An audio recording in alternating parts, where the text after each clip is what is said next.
जय हिंद बच्चों। अगर बच्चों आप लोग क्लास 9th के स्टूडेंट हैं और अर्धवार्षिक परीक्षा 2025 और 26 विषय सामाजिक विज्ञान की तैयारी कर रहे हैं तो ये वीडियो आपके लिए काफ़ी ज़्यादा इम्पोर्टेंट होने वाला है। बच्चों आज हम लोग लेटेस्ट पैटर्न पर आधारित एक इम्पोर्टेंट और न्यू क्वेश्चन पेपर लाए हैं जो कि आपके हाफ ईयरली एग्ज़ाम में पूछा जाएगा। बच्चों ये क्वेश्चन पेपर आपका NCERT पैटर्न पर आधारित है जो कि आपके एग्ज़ाम के पॉइंट ऑफ व्यू से काफ़ी ज़्यादा इम्पॉर्टेंट है। इसमें आपको सभी के सभी इम्पॉर्टेंट क्वेश्चन ही देखने को मिलेंगे। तो बच्चों यहाँ पर जो आपका पहला क्वेश्चन रहेगा खंड आ मतलब कि बहुविकल्पीय प्रश्न। तो यहाँ पर आपका जो पहला प्रश्न है, फ्रांसीसी क्रांति कब हुई थी? तो फ्रांसीसी क्रांति कब हुई थी? 1789 में हुई थी। रूसो कौन था? रूसो एक दार्शनिक था। ठीक है, रूसो एक दार्शनिक था। इसके बाद यहाँ पर आपका क्वेश्चन नंबर 3 है, बोल्शेविक दल का प्रमुख नेता कौन था? तो कौन था? वो थे लेनिन। कौन थे? लेनिन। कौन थे? लेनिन। ठीक है, काफ़ी इंपॉर्टेंट क्वेश्चन को आपको ध्यान रखना है। इसके बाद आपका क्वेश्चन नंबर 4 है, प्रथम विश्व युद्ध किस वर्ष समाप्त हुआ था? तो बच्चों सबसे पहले बात करेंगे कि जो प्रथम विश्व युद्ध आपका कब स्टार्ट हुआ था। ये आपका स्टार्ट हुआ था 1914 में एंड जो आपका ये एंड हुआ था 1918 में, ये एंड हो गया था। तो इसका हमारा ऑप्शन नंबर खा वाला करेक्ट आंसर हो जाएगा। इसके बाद आपका क्वेश्चन नंबर 5, जार साम्राज्य का पतन किस वर्ष हुआ था? तो इसका आपका सही जवाब हो जाएगा 1917 में। कब हुआ था? 1917 में। इसके बाद आपका क्वेश्चन नंबर नेक्स्ट है, डेमोक्रेसी शब्द किस भाषा से आया है? तो किससे आया? ये आपका आया है ग्रीक भाषा से। किससे आया है? ग्रीक भाषा से। निम्न में से कौन लोकतंत्र निर्माण का साधन नहीं है? मतलब किस चीज़ से आपका लोकतंत्र का निर्माण नहीं हो सकता है? तो वो आपका है टेलीफोन। क्या हो जाएगा? टेलीफोन। इसके बाद आपका क्वेश्चन नंबर 8 है, 26 जनवरी को हम किस रूप में बनाते हैं? मतलब कि 26 जनवरी को क्या होता है? तो 26 जनवरी को जो आपका होता है गणतंत्र दिवस। क्या होता है? गणतंत्र दिवस। संविधान सभा के स्थायी अध्यक्ष कौन थे? तो संविधान सभा के स्थायी अध्यक्ष थे यहाँ पर आपके डॉक्टर राजेंद्र प्रसाद। कौन थे? डॉक्टर राजेंद्र प्रसाद। गरीबी हटाओ का नारा किस पार्टी ने दिया था? तो ये दिया था कांग्रेस पार्टी ने। किसने दिया था? कांग्रेस पार्टी ने। भारत का क्षेत्रफल कितना है? तो भारत का क्षेत्रफल कितना है? 32,87,300 कितना है? 263। ये आपका हो जाएगा ऑप्शन नंबर ए वाला करेक्ट आंसर हो जाएगा। इसके बाद आपका क्वेश्चन नंबर 12 है, क्षेत्रफल की दृष्टि से भारत का सबसे बड़ा राज्य कौन सा है? सभी को पता होगा राजस्थान। राजस्थान की राजधानी क्या है बच्चों? इसकी राजधानी है जयपुर। क्या है? जयपुर। आप साथ साथ में राजधानियां भी याद रखेंगे। भारत किस देश के साथ सीमा साझा नहीं करता है? मतलब कि यहाँ पर आपको बताना कौन सा ऐसा देश मतलब कि राज्य है जिसके साथ बच्चों ये भारत जो है सीमा साझा नहीं करता है। तो आपको पता होना चाहिए मालदीव जो है, मालदीव आपका इधर रहेगा, उसी के साथ यहाँ पर सीमा साझा ये नहीं करता है। इसके बाद भारत का सर्वोच्च पर्वत शिखर कौन सा है?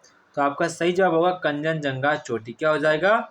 कंचनजंगा चोटी। ठीक है, इसको आपको ध्यान रखना है। भारत के मरुस्थल में बहने वाली प्रमुख नदी कौन है? तो भारत का जो मरुस्थल है उसमें राजस्थान में कौन सी नदी आपकी बहती है? आपको सभी को पता होना चाहिए। राजस्थान में आपकी लूनी नदी बहती है। कौन सी बहती है? लूनी नदी बहती है। पालमपुर गांव की मुख्य क्रिया क्या थी? तो पालमपुर गांव की मुख्य यहाँ पर क्रिया क्या थी? सभी को पता, खेती। क्या थी? खेती मुख्य क्रिया थी। इसको आपको ध्यान रखना है। इसके बाद आपका क्वेश्चन नंबर 17 है, स्थायी पूंजी का क्या उदाहरण है? तो स्थायी पूंजी का क्या उदाहरण है? तो यहाँ पर आपका सही जवाब हो जाएगा औजार और मशीन, मतलब कि का और खा दोनों। मानव पूंजी में निवेश का क्या परिणाम होता है? जैसे आप मानव पूंजी उसमें आप निवेश करते हैं तो उसका क्या परिणाम होता है वो यहाँ पर आपको बताना है। उसका जो परिणाम होगा आपका हमेशा हमेशा धन है हमेशा बढ़ेगा। तो यहाँ पर आपका ऑप्शन नंबर खा वाला करेक्ट आंसर हो जाएगा। इसके बाद आपका क्वेश्चन नंबर यहाँ पर 19 है, शिक्षित बेरोजगारी कहाँ पाई जाती है। तो बच्चों शिक्षित बेरोजगारी कहाँ पाई जाती है, आपको सभी पता है, शहरों में पाई जाती है। कहाँ पाई जाती है, शहरों में पाई जाती है। इसके बाद आपका क्वेश्चन नंबर 20 है, निर्धनता के कौन कौन से घटक होते हैं। सभी को पता है, कम पढ़ा लिखा होना, कुपोषण, स्वच्छ जल की कमी। तो यहाँ पर आपको हो जाएगा ये सभी। ठीक है, यहाँ पर आपका ऑप्शन नंबर घ वाला करेक्ट आंसर हो जाएगा। इसके बाद यहाँ पर आपका खंड बा है, जो कि यहाँ पर आपसे इतिहास एवं नागरिक शास्त्र से क्वेश्चन पूछे गए हैं। तो यहाँ पर आपका प्रत्येक क्वेश्चन 1 नंबर का रहेगा। तो यहाँ पर आपसे क्वेश्चन कह रहे हैं कि थर्ड वर्ग में कौन सम्मिलित होते हैं, मतलब कि जो आपका तीसरा क्षेत्र होता है उसमें आपके कौन कौन से वर्ग लोग शामिल होते हैं, वो यहाँ पर आपको बताना है। इसके बाद थर्ड स्टेट जनरल से क्या अभिप्राय, वो यहाँ पर आपको बताना है। कूलक किसे कहते हैं, वो यहाँ पर आपको बताना है। जदीदी क्या होता है, काफ़ी ज़्यादा इम्पोर्टेंट है। जदीदी क्या थे, ये आपको यहाँ पर बताना है। ठीक है, इसके बाद मित्र राष्ट्र में कौन कौन से देश शामिल हैं, काफ़ी ज़्यादा इम्पोर्टेंट क्वेश्चन है आपके एग्ज़ाम के पॉइंट ऑफ व्यू से। इसके बाद यहाँ पर बच्चों आपके लघुत्तरीय प्रश्न आते हैं, जो कि आपके एग्ज़ाम के लिए काफ़ी ज़्यादा ये इम्पोर्टेंट है, इनको आपको अच्छे प्रकार से याद करना है। खूनी रविवार क्या था, द्यूमा पर आपको संक्षिप्त टिप्पणी लिखनी है। प्रथम विश्व युद्ध में जर्मनी की पराजय के आपको लिखने की जर्मनी क्यों हार गया था, क्या उसका मेन रीजन का रहा कि जर्मनी हार गया। इसके बाद लोकतांत्रिक और गैर लोकतांत्रिक चुनाव में आपको 3 अंतर स्पष्ट करने हैं। तो बच्चों जब भी आपसे अंतर कहें तो आप यहाँ पर लिखेंगे लोकतांत्रिक, यहाँ पर लिखेंगे गैर लोकतांत्रिक। इसके बाद यहाँ पर आपको लिखना होगा। ठीक है, इसके बाद बच्चों यहाँ पर आपसे यहाँ पर दीर्घ उत्तरीय प्रश्न आते हैं, ये भी आपके लिए इम्पोर्टेंट है, इनको आप अच्छे प्रकार से तैयार करना है। तो यहाँ पर आपसे कह रहे हैं कि फ्रांस की क्रांति के राजनीतिक कारण लिखने, मतलब कि फ्रांस की जो क्रांति है क्यों हुई थी, वो यहाँ पर आपको बेसिक रीजन बताने हैं। अथवा में यहाँ पर आपसे कह रहे हैं कि रूस की क्रांति का रूसी समाज पर क्या प्रभाव पड़ा था, मतलब कि जब रूस की क्रांति हुई थी तो वहाँ के लोगों पर उस क्रांति का क्या प्रभाव पड़ा था, वो यहाँ पर आपको बताना है कि उनमें कैसी सोच परिवर्तन हुई थी, क्या कारण है, वो यहाँ पर आपको सारी चीज़ें बतानी है।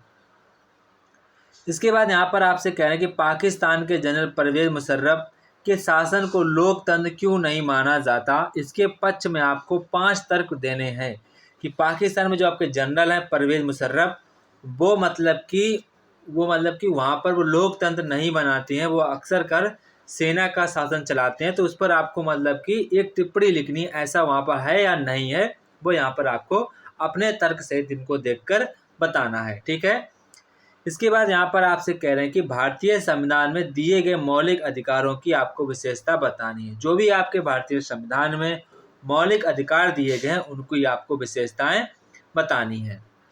इसके बाद यहाँ पर आपसे अथवा में कह रहे हैं कि लोकतांत्रिक सरकार के आपको बताने लक्षण। ठीक है, कि लोकतांत्रिक सरकार की क्या क्या विशेषताएं होती हैं, वो यहाँ पर आपको बताने हैं। इसके बाद आपका खंड सा है, जहाँ पर आपसे भूगोल एवं अर्थशास्त्र क्वेश्चन पूछे जाते हैं। तो यहाँ पर आपसे कह रहे हैं कि प्रत्येक क्वेश्चन आपका 1 नंबर का रहेगा। यहाँ पर आपसे कह रहे हैं कि भारत के किन राज्यों से कर्क रेखा होकर गुजरती है, उसका यहाँ पर आपको आंसर देना है।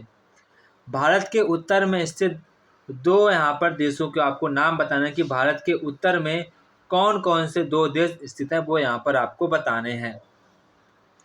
दोआब से आप क्या समझते हैं, आपको बताना है। चिल्का झील कहाँ पर स्थित है, ये यहाँ पर आपको बताना है। पालमपुर गांव में अनुसूचित जातियां कहाँ निवास करती थीं, उसका भी आंसर यहाँ पर आपको देना है। मानव पूंजी किसे कहते हैं, ये भी काफ़ी ज़्यादा इम्पॉर्टेंट क्वेश्चन है आपके एग्ज़ाम के पॉइंट ऑफ व्यू से। इसके बाद आपके लघुत्तरीय प्रश्न आते हैं। यहाँ पर आपसे कह रहे हैं कि भारत को उपमहाद्वीप क्यों कहा जाता है।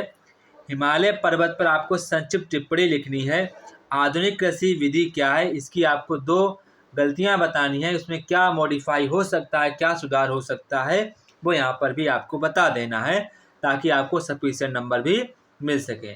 बच्चों ये तीनों के तीनों क्वेश्चन काफ़ी ज़्यादा इम्पोर्टेंट हैं आपके एग्ज़ाम के लिए, इनको आपको अच्छे प्रकार से तैयार कर लेना है। इसके बाद यहाँ पर आपसे लॉन्ग क्वेश्चन पूछे जाएंगे। तो बच्चों जब भी आप लॉन्ग आंसर लिखें तो यहाँ पर आपको ध्यान रखना, आप हमेशा हेडिंग बनाकर ही लॉन्ग आंसर लिखने का प्रयास करना है। ठीक है, विदाउट हेडिंग कभी भी लॉन्ग आंसर नहीं लिखना है। अगर आप ऐसा करते हैं फिर आप जितना भी लिख लें आपको नंबर नहीं मिलते हैं, ठीक है। तो वो आपको बातें ध्यान रखनी है। यहाँ पर आपसे कह रहे हैं कि भारत की भौगोलिक विशेषताओं आपको वर्णन करना है कि भारत की क्या क्या विशेषताएं, क्या क्या खूबी हैं, यहाँ पर आपको क्या क्या चीज़ें यूनिक दिखती हैं, वो आपको सारी चीज़ें बतानी हैं।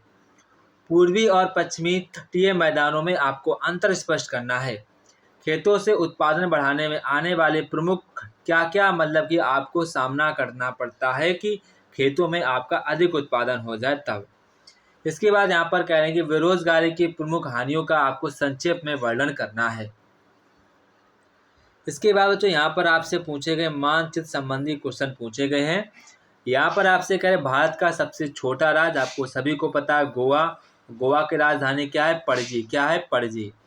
प्रमुख हिमालय नदियाँ हैं, ठीक है। इसका आपका सही जवाब हो जाएगा गंगा, यमुना, सतलुज, ब्रह्मपुत्र, चिनाब और रावी, ब्यास। भारत का सर्वाधिक जनसंख्या वाला राज्य कौन सा है? तो आपका हो जाएगा बिहार। इसके बाद यहाँ पर कह रहे हैं कि तिरुवनंतम शहर कहाँ पर है? तो बच्चों तिरुवनंतम शहर एक केरला राज्य का शहर है, ठीक है। इसको आपको ध्यान रखना है, काफ़ी ज़्यादा ये इंपॉर्टेंट क्वेश्चन है आपके एग्जाम के लिए।